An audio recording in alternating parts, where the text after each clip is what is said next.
Welcome to Compass Points, the weekly podcast for CompassKnox.com.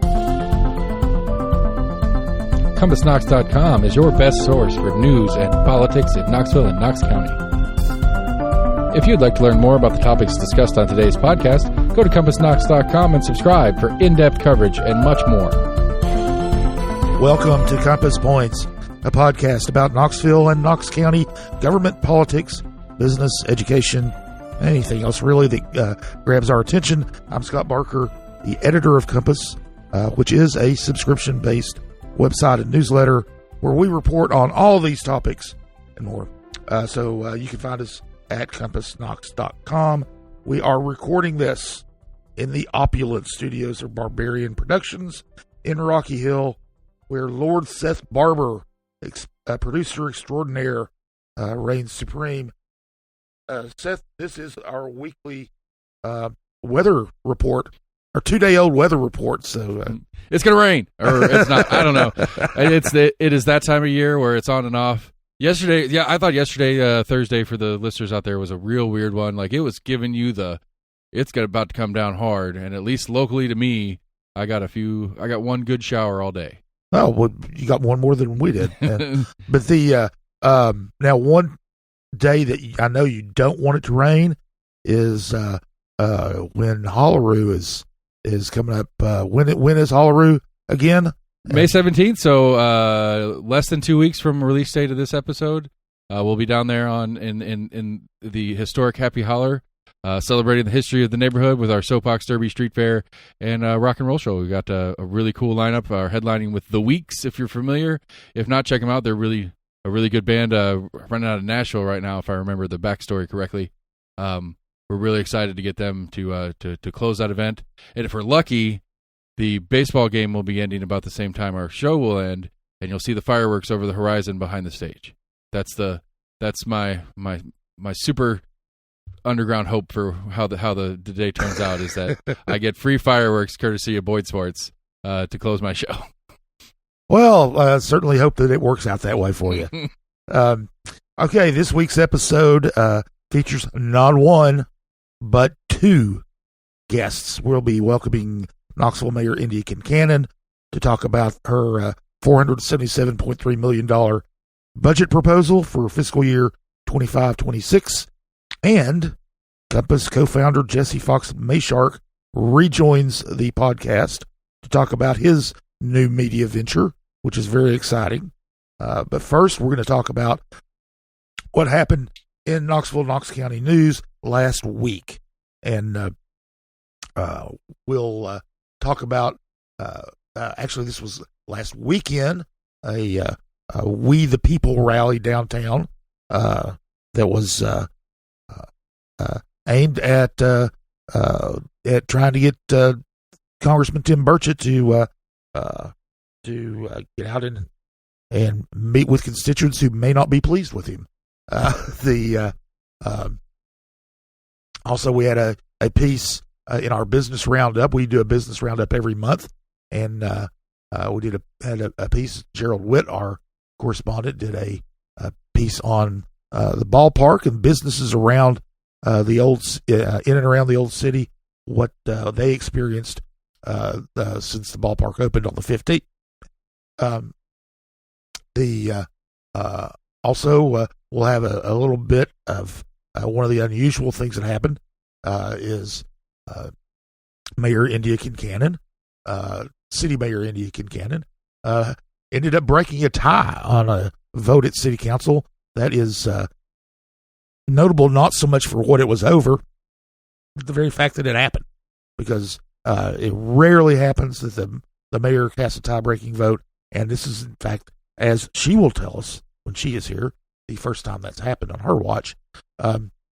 The city and the county, the city and the school system both voted on their budgets. City council voted on first reading of the city budget. The school board approved their budget on first reading, or on at an emergency meeting. Not emergency, it was a special called meeting. And then we'll talk about that briefly. But we're going to start off with AmeriCorps.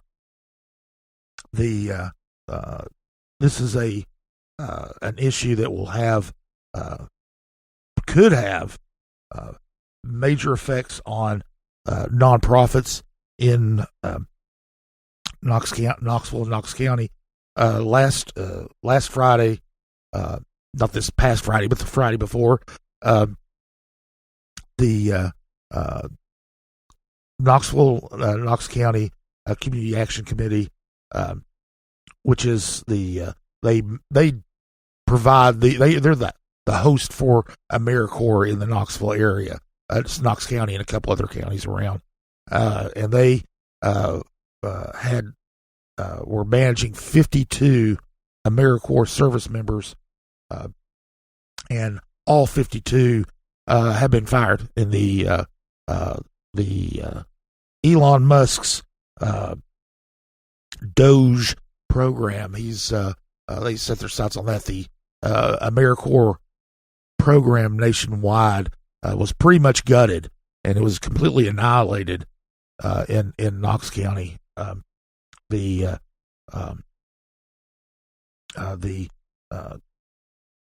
This program, something that started, the 1990s, I believe, and it's kind of a civilian version of the Peace Corps, where people essentially volunteer, although they do get paid very, very modest stipends to work in communities all across the country. They do a lot of work for nonprofits, a lot of work for educational institutions. The University of Tennessee has quite a few, had quite a few AmeriCorps workers on their payroll.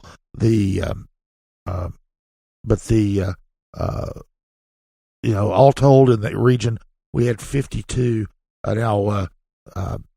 employees who had been fired, and one of the things about that is they were immediately dismissed. They immediately were out of work, and these people come to Knox County from all over the country, and they had to scramble, some to go back home, some to stick around here maybe, but whatever it was, they really had to scramble. These people do things.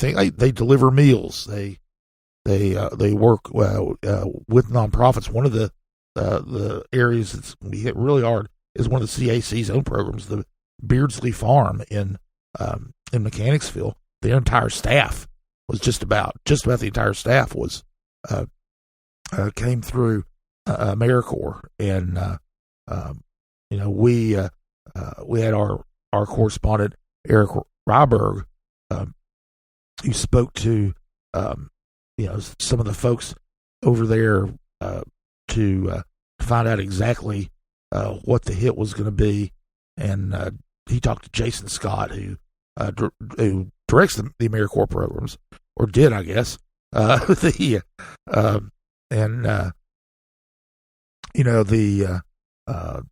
had held out hope that some of the funds that they got in the form of grants, but they were hoping to keep those. Those grants went away though, and are the 52 people who lost their jobs in Knox County, just 52 out of more than 32,000 nationwide who've lost their jobs. And this is one of the things that these budget cuts are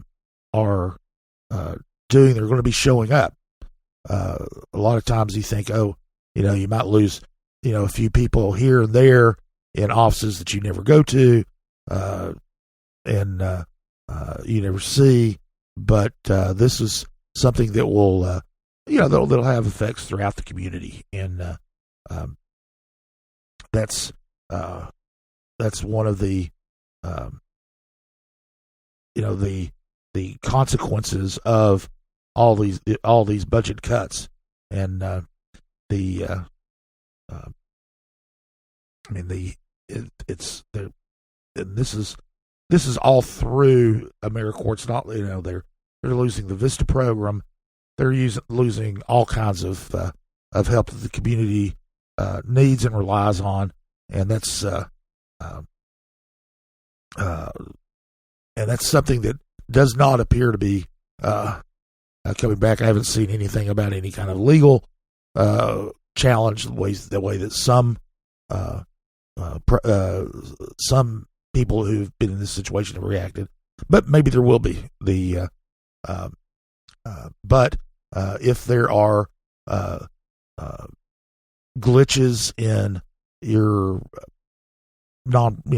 services from nonprofits in the area in the coming weeks, that could be one of the reasons behind that. So, also one of the things that happened last week was that both the city and the county, as we mentioned, had their budget votes. The city's budget, as we mentioned, $477 million. The school system's budget, $700.5 million. They're going to be going on. The city is going to be holding legislative and public hearings on May 13th. That's a Tuesday. It's going to be an interesting day Tuesday. City business is going to be going on from 8 a.m. till about 8 p.m. because there's also a city council meeting that night. But city council will hold a hearing on the budget beginning at 8 a.m. and then there will be a public hearing at 4 p.m. for members of the public to speak out about the budget. And then city council moves on to second reading on May 27th. The school's budget,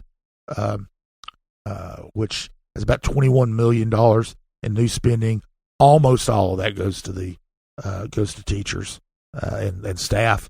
That will end up being incorporated in whole or in part into Knox County Mayor Lynn Jacobs' budget proposal, which we'll talk about later.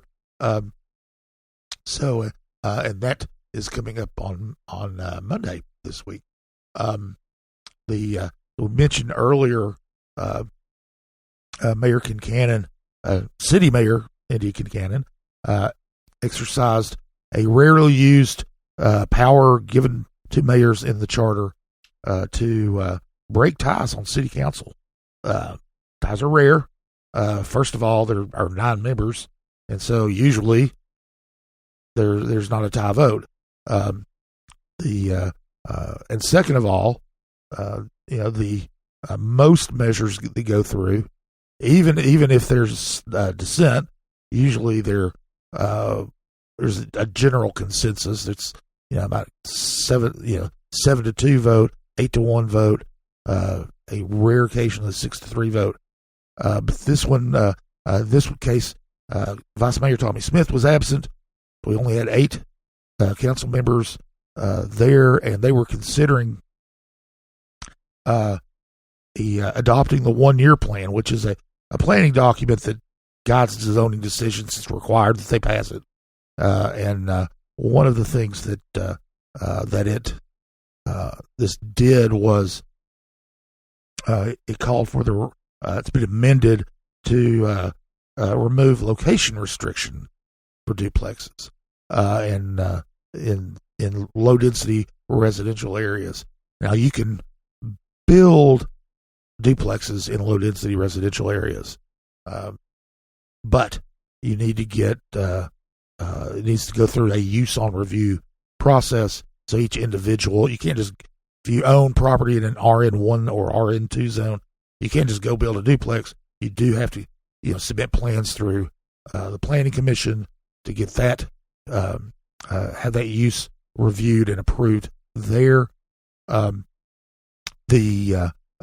of the, I said there were location restrictions where they can only be located along feeder streets, connector streets, and not in the middle of neighborhoods. This removal of these restrictions will allow them to be built in the middle of neighborhoods.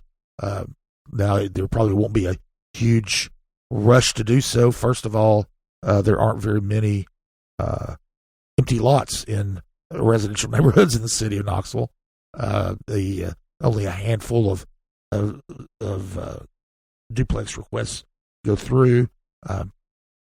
This is different from the middle housing guidelines, because middle housing guidelines only apply in the older residential neighborhoods inside the I-640 loop. This applies to all neighborhoods in the city. Anyway, there was a lot of debate, a lot of talk. They debated this over about 2 hours, and it was very divisive. But in the end, the vote split 4-4, and then they had to turn to Mayor Kincannon. It was kind of funny. She said, it confirmed with her Will Johnson, the city recorder, that she did indeed have the authority to do this, and to break the tie. And then she said, "Yep, I vote yes," and so it passed. And that will be going through. That was an ordinance on second reading, so it's going to be taking effect. The one other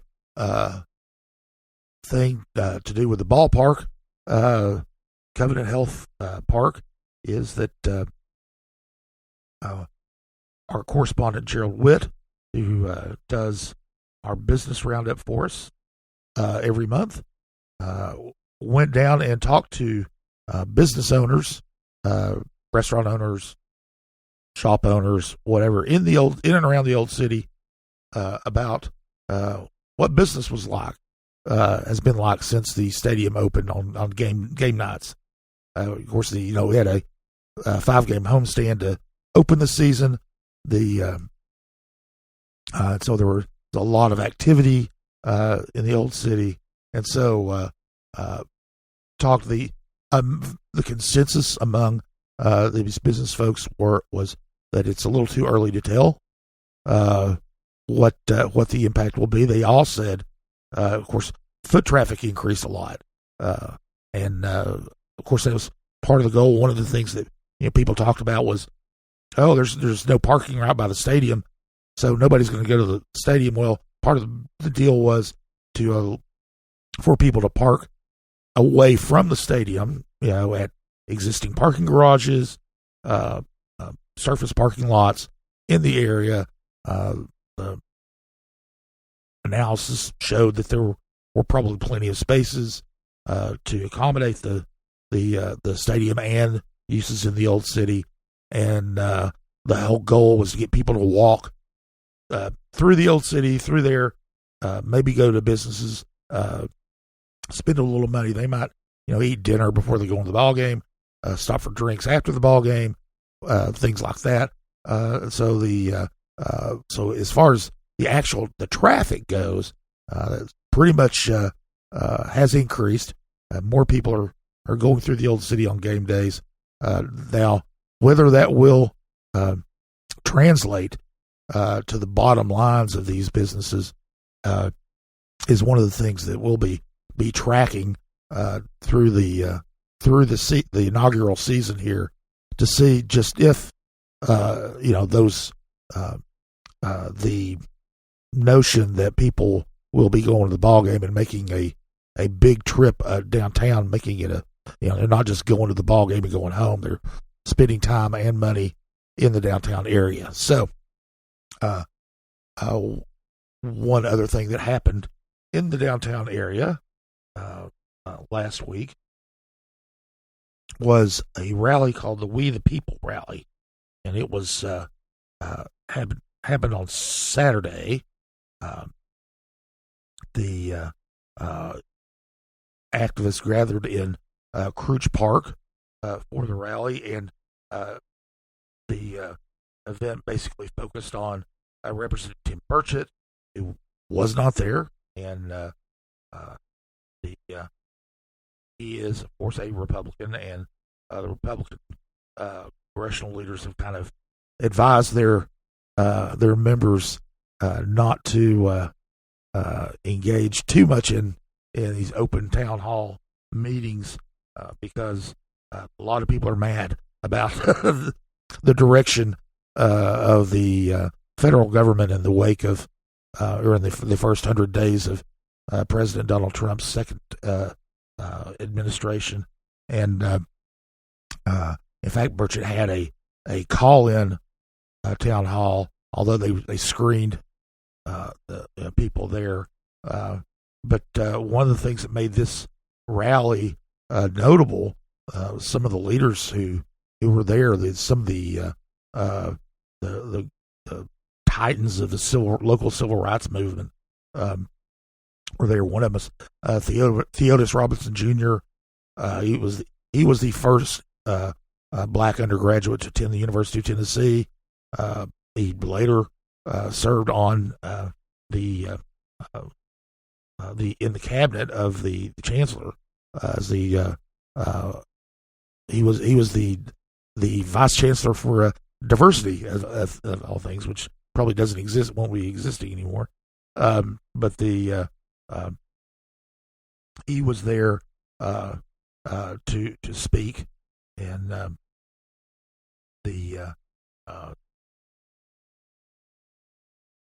Reverend Harold Middlebrook was there. He was a civil rights icon. He marched with Reverend Martin Luther King Jr. Pastor Chris Battle was there. Representative Gloria Johnson, the Democrat from Knoxville, was there, and a lot of people who were there spoke with our correspondent Angela Dennis, who was on the scene, and they were concerned about potential cuts to Medicaid, to Medicare, their SNAP benefits, and Social Security. It's kind of the safety net for the entire society, and very concerned about that. And Middlebrook gave a rather impassioned speech where he was basically addressing Burchett, although Burchett was not there. He basically said, "I'll march with Dr. King, and if I have to come back to Washington and stand in front of your office, Mr. Burchett, I will." And so he is these civil rights heavy hitters. Don't they I don't want to say that they don't participate in these kinds of things, but it's very rare for them to get out these days and join in protests, and it just kind of underscores the amount of concern and anger that's kind of building up in some of these in some areas concerning the cuts that are being made to the federal budget and the tariffs that have been imposed on countries that are going to raise prices for American consumers. So that was the week that was, and now as promised, we have an interview with Mayor Knoxville Mayor India Kincannon about her budget proposal, and we will go to that now.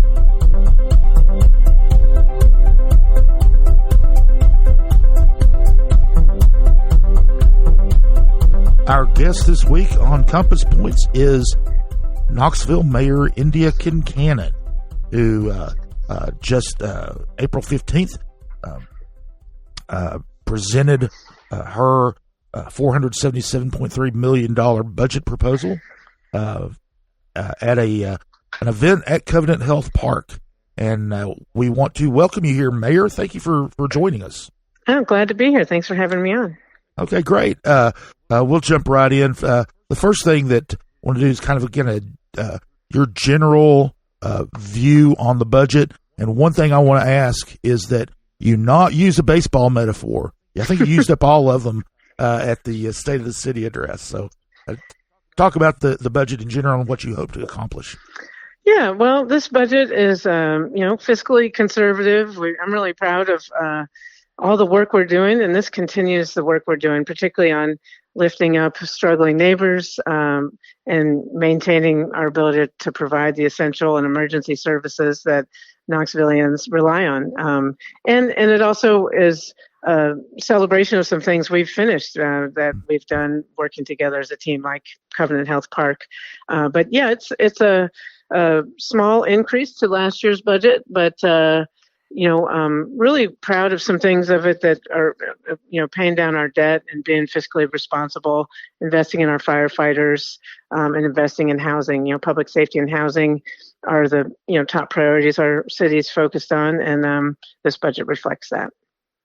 Talk a little bit about the public safety. You talked, you're doing a lot for firefighter pay.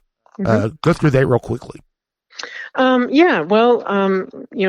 year ago we did a targeted study of our rank and file police officers to see if they were up to market, and we found some gaps, and we addressed those in last year's budget.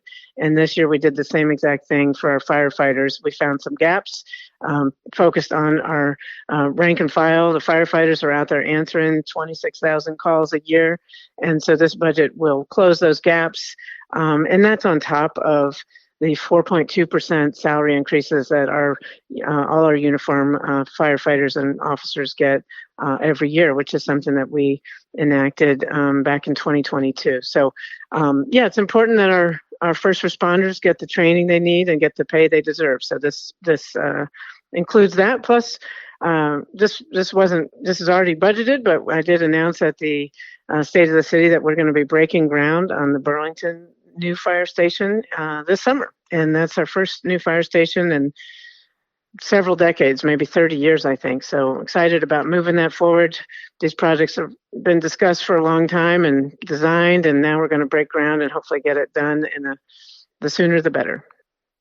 You're also in the public safety realm, set aside $1.1 million for violence interruption programs. So talk a little bit about that and why that you think that's important. Yeah, well, this is to keep the community safe. KPD is doing amazing work, and so are our firefighters. But we also need community strategies. So Project TLC is where we give extra time, attention, and resources to. We've now identified 3 neighborhoods that have experienced more violent crime than most neighborhoods, and we're trying to give them some TLC, and that means a greater police presence. And again, that police presence is to keep things safe, not to arrest or cite people. And our track record on that has been really good. People in these neighborhoods are happy to see greater police visibility and realize that keeps crime down and speeders low and all of those things. So greater police visibility. And then also, address the physical issues, better lighting, fix broken street lights, and then also, tow abandoned cars and address blighted properties and so forth. So we've had really good luck with Project TLC. And it's just part of our overall group violence reduction strategy, which has been in the works. We've been deploying that for several years now, and as I mentioned at the State of the City, violent crime is down for the 3rd year in a row, and that's a bottom line assessment. Homicides are down, so we are saving lives, and these strategies are working. All right, great. One of the things that the City Council's already approved is the contract with the National Institute for Criminal Justice Reform to do street outreach, street intervention work. What is the now? That's they're an outside group, of course, but they've been working with the city for a couple of years. What do you see their role being over the next year? Well, we hope that council will approve that contract. What they're going to do is provide that back office management and supervision. That's one of the things our local entities don't have as much capacity. We're hoping that capacity grows over time, but we hope that we can use the NICJR to oversee that community violence interruption work and the life coaching work, using local people right here in Knoxville who have the knowledge and know how our city works and who the most vulnerable people are to who might be committing violence or victims of violence. So it's the same strategy we've been deploying, but we would have NICJR as a trusted, experienced partner for the next year to just oversee the administrative stuff. Well, again, the people actually doing the work on the streets will be the Knoxvillians, because that's the only way it can work. All right. Well,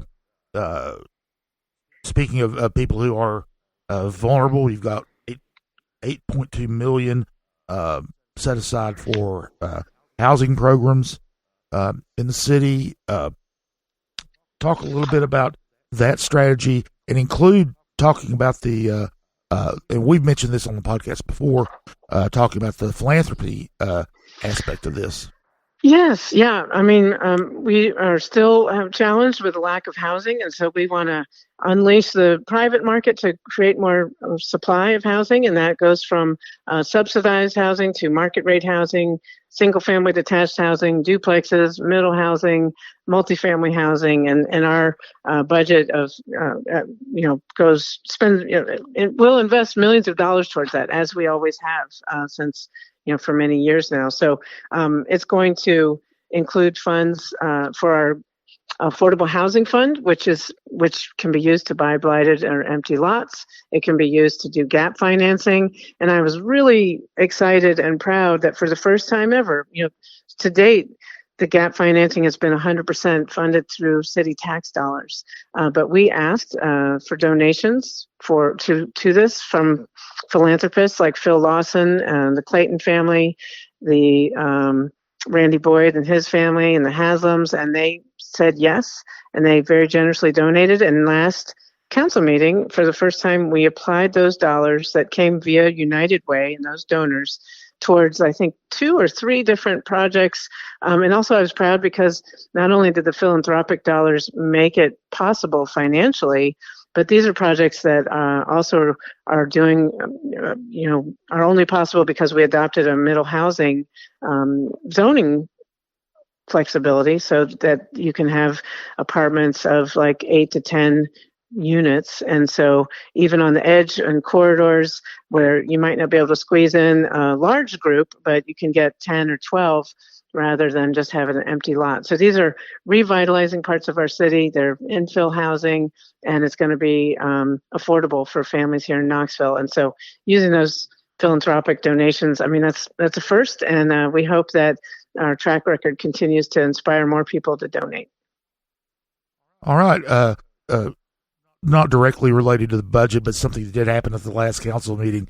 You did something that's rather unusual. You broke a tie on a housing matter. It was a proposal to do basically, well, it's a 1-year plan, which is a required plan, but changing it to remove location restrictions on duplexes. But for, I don't know, have you, and under the charter, the mayor breaks ties if there's a tie on council. And Tuesday there was a tie. We had one council member who was absent. Is that the first time you've had to break a tie? Yeah, that's the first time I've ever broken a tie in my 6th year as mayor. And usually there's consensus on most issues with council, so it doesn't come to that. And also usually there's 9 of them there, so even when there's a close vote, there's not a tie. But on this one, there were 4 council members who voted no and 4 who voted yes, and I thought they all raised some good issues, and we heard from some members of the public. But I felt confident that the proposed changes were still going to be protecting the integrity of our neighborhoods. Duplexes aren't harmful. I live in a duplex, and it's worked out okay. And and more importantly, Andrew Roberto and council had already moved to have changes made to the design requirements so that they'd be similar to the same requirements that we have for conversions of existing homes in our traditional neighborhoods that we already adopted in middle housing. So the design standards are there, and in RN1 and RN2, which is communities like Westmoreland, West Hills, Holston Hills, and so forth, there still would be a special use on review for duplexes. So it's a very modest change, and I feel like, based on what Amy Brooks from planning said, that this is maybe going to be just a very incremental change that gives property owners a chance to develop duplexes if that's what they want to do, but it's still going to be just modest changes around the edges. So that's why I decided to break the tie, and I voted yes. Well, speaking of building things or renovating things, you already mentioned the Burlington Fire Hall. This also in your budget is money to renovate the Tennessee Amphitheater, which has been talked about for a couple of decades, but dates back to the World's Fair. What's behind that decision? Yeah, well, again, it's been talked about for many years, and it's not getting any cheaper to fix it. So we want to save that iconic structure and renovate it and make sure that we can do so before it deteriorates any further. Because if you defer maintenance for too long, things are much harder and more expensive to save. So this budget includes money to totally renovate and update that facility while preserving. I mean, it's an iconic structure. People don't have any trouble finding it. You can say the amphitheater in World's Fair Park with the white tent-like structure. It's very unusual and unique and somewhat famous. So the more I learned about the history of it and how much Knoxvillians appreciate it and value it, the more I realized that I thought it was worth proposing to fully renovate it. Postponing it, I don't want to kick the can down the road any further. It's gotten some structural challenges and leaks and so forth that we need to address. The sooner the better. Okay, one piece of the budget that I don't think you mentioned in the State of the City address was the convention center debt. You're proposing a one-time lump sum payment to drastically reduce that debt. Talk about that a little bit. If this is approved by council, it's sort of like when you pay down your mortgage. If you pay down a lot at once, it reduces your overall cost because you're not paying out interest and all that. So if this is approved, this will save the city $30 million. We'll pay it off sooner, and it's just the fiscally responsible thing to do, and we have the resources to do it. And this will just free up our budget in future years. I'm trying to plan for the future. I have 2.5 more years as mayor, and I was so grateful when I took office. The pandemic hit. We didn't know what the economy was going to be, but my predecessors, Mayor O'Hara, Mayor Haslam, and others, were good about fiscal stewardship. And so we had a healthy fund balance, and we knew that, we could get through this together because we had those funds available. We didn't have to lay anybody off.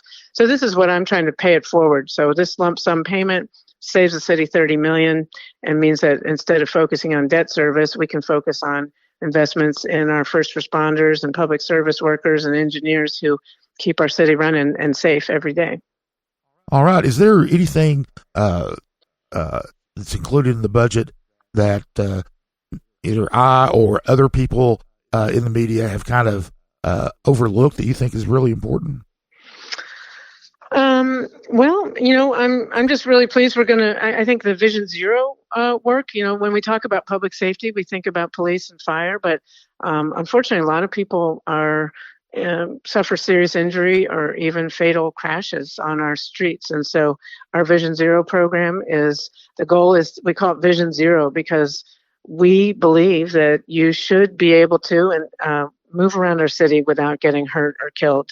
And so our Vision Zero investments, we have a coordinator, he's in engineering, and this budget proposal includes more funds for our Vision Zero initiatives: sidewalk repairs and maintenance, ADA curb cuts, road safety, and also those quick builds, where we can do something in a matter of weeks when we identify a dangerous intersection, because some of these longer term infrastructure improvements and roadway safety problems, bulb outs, and changing the way intersections work. Those are longer term projects, and we need to do those too. But if we can do these quick builds to save lives, that's important. So I just think very few people, thankfully, crime is down, violent crime is down, and we don't. Most people aren't directly impacted by violent crime in our city, but almost everybody knows someone who is hurt or even killed in a traffic crash, and we can stop that. We can do better. Other communities have done it, and that's our goal, and this budget reflects that goal.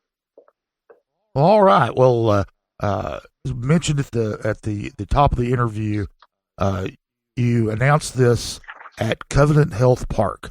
I know you were at Covenant Health Park for opening day for the Knoxville Smokies return to the city, and then you gave your address there, obviously, because that is a big project that has been completed in your term. Talk about the park and what you thought of it. Oh my gosh, it's I've been to 2 baseball games, and I went to the home inaugural opener at Covenant Health Park for One Knox Soccer, and it's so much fun. I mean, the people love being there. They love bringing that we have the Knoxville Smokies back in town. I'm very grateful for the partnership with Knox County, the state of Tennessee, and of course Randy and Jenny Boyd. It's just happy to see people when they're there. They sort of can't believe it, because also compared to some projects, this was pretty fast. I mean, it's taken years and years in some ways, but from construction to completion, I think has been about 2 years. And seeing is believing. When you're there, there's walking the concourse, hearing the trains going over First Creek. It's very unique to Knoxville and has that local color to it. The art and the statues to our Knoxville Giants Negro League athletes makes it extra special. The food's great. To me, being there, it's like a party for the community. And then there's some sports going on too. So it's been really fun, and I can't wait to go back again. Yeah, I like that. There's some sports going on too. Well, Mayor, listen, I really appreciate you taking the time out from your day to chat with us, and look forward to hopefully speaking with you again soon. Thanks again. Yeah, I'll see you soon. And Seth, good luck with Holaroo. Thank you. Thank you. Bye-bye.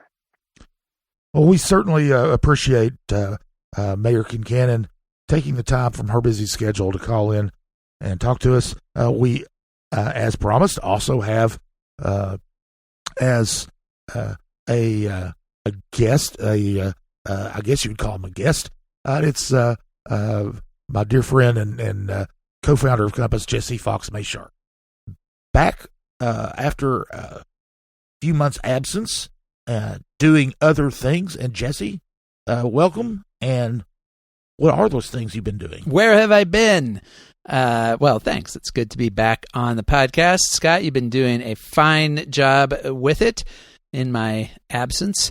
So as Compass readers know, because we've written about this, but starting at the beginning of this year, I did pull back from most of my editorial duties at Compass, although I am still engaged in sort of the back office sense, still very much part of the organization. But I have been spending most of my time on a new thing, and the new thing is called The Progressive South.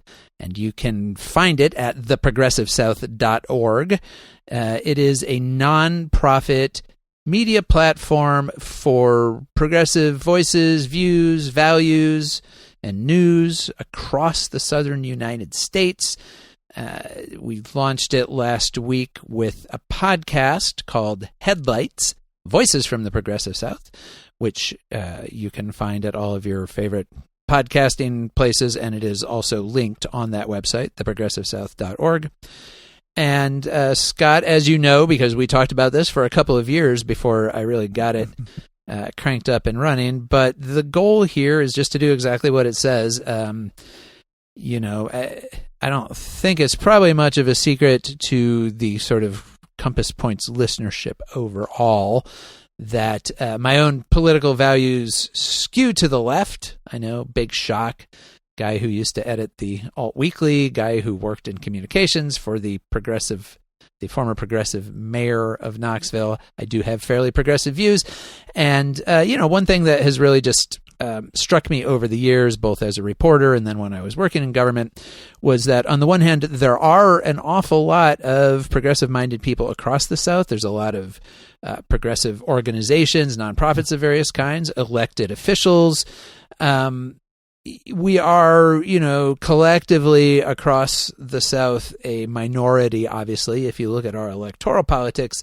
But there are places, certainly, including really most of the major metro areas of the South, where progressive politics really are kind of like the mainstream.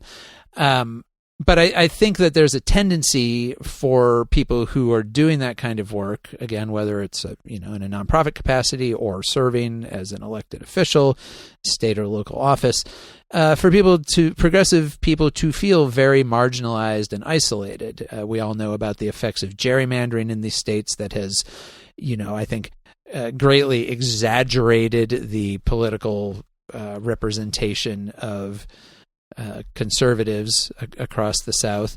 And so it can be easy for people both inside the South and outside the South to kind of buy into the notion that this is this like solidly red block of the country. Those of us who live here know that that's just not true. And so the whole goal of this is just to kind of, find some of those people, find interesting people in different places across the South doing interesting work, talk to them about what's going on where they are, looking for stories of people who, have maybe had success in one way or another, pursuing progressive agendas on everything from climate change to immigrant rights to reproductive rights to voting rights, kind of the whole entire basket or universe of progressive values and causes. So, that's what I've been doing. Sounds busy. Yeah, it is. And was there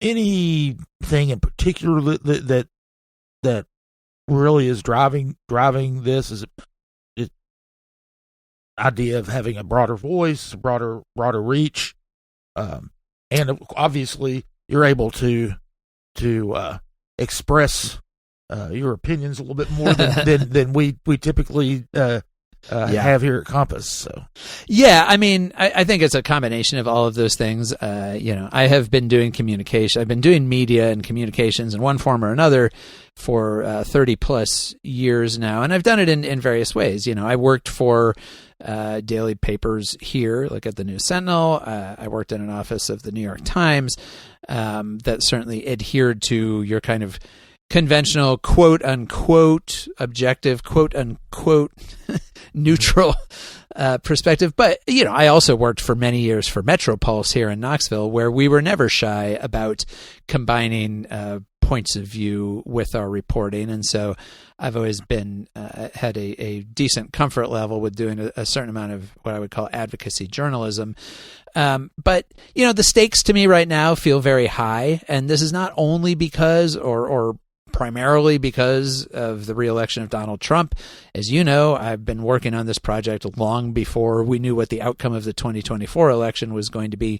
It's really a reaction to living where we do, living in Tennessee, living in the South, seeing the ongoing, what I would call the ongoing encroachment on civil liberties by our increasingly kind of authoritarian-minded supermajority here in Tennessee, and that's something we're seeing across the South. I think the reason that it seemed valuable to me to talk at a regional level about quote-unquote the South is that there is still a tremendous amount of commonality across all of these states. They are, for the most part, still dominated by very conservative voters and business interests. They are facing a lot of the same kinds of issues. You see the same fights playing out. A lot of these states are kind of copying from each other and learning from each other. Texas and Florida, as the two biggest southern states, often kind of set the agenda that our other state legislatures will kind of pick up and do sort of like a Me Too version of what they're doing. And so I think from a political and cultural point of view, it makes a lot of sense to try to think more broadly and to put the local experiences that all of us are having in the places where we live in this broader context and sort of understand. So, for example, on this week's upcoming episode of Headlights, Voices from the Progressive South, which is the podcast, which will be released on Monday, we look at a library book fight in Arkansas, an environmental issue in Louisiana, and the fight right here in Tennessee over undocumented students. All of those are specific issues that took place in their specific places, but they also have a lot of resonance to the experiences of other people in all of our other states. And so I think that a big part, what we always talked about at Compass, a big part of what we provide is context for people. Like, let's talk about not just what's happening, but why it's happening. What are the connections between what's happening now and what happened previously, or what's happening here and what's happening in other places? That's more or less the same approach I'm trying to take here, is broaden people's awareness a little bit of, your own context and understanding more about how what you're experiencing where you are relates to some of these broader issues and efforts that are going on in other states across the South. Right. Well, one thing is you mentioned this earlier, that it is a nonprofit, and that means that you've been having to go out and raise money and talk to a lot of people in a lot of places about what you're doing. What's been the reception? Everybody who I've talked to so far, and of course, I'm being, I guess, selective, you could say, about the various people I've gone to talk to about this, because I understand that, this is a project with a point of view. And so I'm not spending a lot of time going out there and talking to, like Republican donors. Although, really, look, if there is anybody out there who thinks that I don't agree with this, but I think it's valuable, we will happily take those donations. But the people who I have talked to have been very supportive of the idea, because I think that lots of people, especially now, it is true in this second Trump administration, people in the South in particular, really feel, on the one hand, there's a lot of kind of pressure and the sense that to a certain degree, we're being trying to be boxed out of any kind of power or say in our own governance, but that leads to a great deal of pent up demand. People want to be affirmed that they're not the only ones who feel the way that they do in wherever the place is that they live. The response has been very good. The fundraising part of it, that's going to be an ongoing effort. I have never done this before. Working in a nonprofit is a new venue for me. So anybody who wants to provide any free advice on that front, feel free to give me a shout. jmayshark@theprogressivesouth.org. And if you want to donate and contribute, you can find that information on our website as well. But honestly, Scott, part of it to me is also that it's a new challenge and it's an interesting new thing to try to learn how to do, which, I don't know, I guess I'm a bit of a novelty seeker by nature. And so as daunting as it is in a lot of ways to try to figure all this stuff out, I'm also having fun doing it. What we'll need to run in just a minute, but what is your long-term vision for what the Progressive South will be? Yeah, I'm kind of starting with a 2-year plan, and then we'll see where we go from there. But this first year, I'm really focusing on the podcast, weekly podcast that does. It is housed on the website, but the website at the moment isn't tremendously built out. My plan is that over the course of the year, as I'm going around to lots of different cities, talking to lots of different people, building up a network of contacts, I will develop for myself a better, a more holistic sense, let's say, of like what's going on across this region.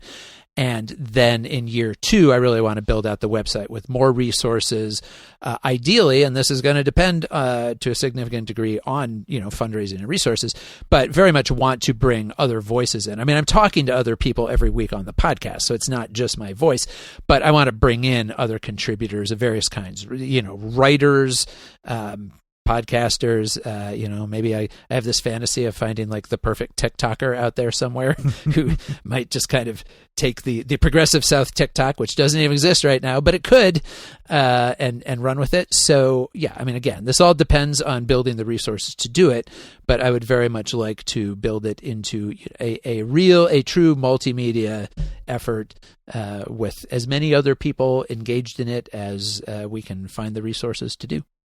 All right. Well, I, for one, am really looking forward to seeing how that plays out over the next couple of years. Thanks for stopping by. Come by anytime. I hate listening to myself talk, so having you here is always good. But I will be happy to drop by from time to time. We could probably find some good episodes that would be good for that. And I just want to reassure everybody that I am still also very committed to Compass and trying to help out Scott sort of in the background and trying to keep the whole enterprise of Compass going, because I think that is also extremely valuable. Thanks a bunch, and Jesse, we'll see you out of the studio a lot more, but hopefully we'll see you back here again soon. Absolutely. Thanks, Scott. Well, it was great to have Jesse joining the podcast again. As I told him at the end of that segment, I really do hope he can come back and visit every now and then while he's in between his gallivanting around the South reporting on progressive news. Now, coming up this week in Knoxville and Knox County government, we'll have on Monday at 11 a.m. County Mayor Glenn Jacobs will be presenting his budget, which will no doubt be over $1 billion. This year's budget was over $1 billion. So about 700, as we mentioned earlier, 700.5 million of that is going to be school spending, and the rest we'll see. It's going to be kind of it's an interesting year. The debt service payments are rising, expenses are going up.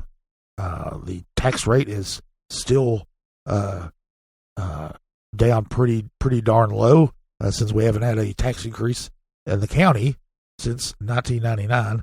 So anyway, that will be at the main assembly room of the city county building, as I said, 9 a.m. Monday. Also on Monday, the school board will meet at 5 p.m. to at the Summer Place boardroom to discuss agenda items that they will be voting on Thursday at 5 o'clock at the Summer Place boardroom. So you get a double dose of the school board this week. Then also Planning Commission will meet to do their monthly marathon meeting on zoning matters and land use issues all across both the city and the county. So they will do that at 1:30 p.m. on Thursday. There will no doubt be other things that come up during the week that we will be covering and bringing to you at CompassKnox.com. Thanks for joining us. That will be it for the week, and I want to thank Lord Seth Barber. He's had to put in a little extra work this week with our added interviews. Oh, fear not. I'll make you pay for it somehow. Well, that's what business is all about. Although I feel like I'm running a trade deficit with you. Oh, jeez.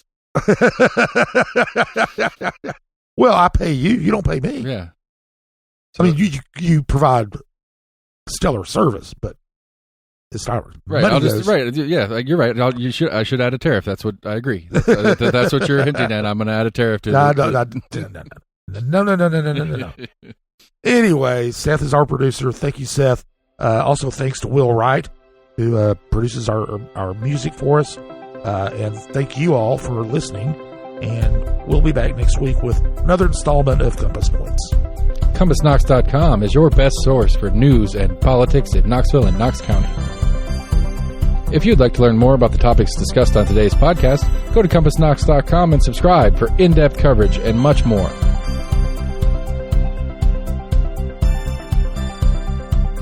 And many thanks to William Wright for composing our theme song.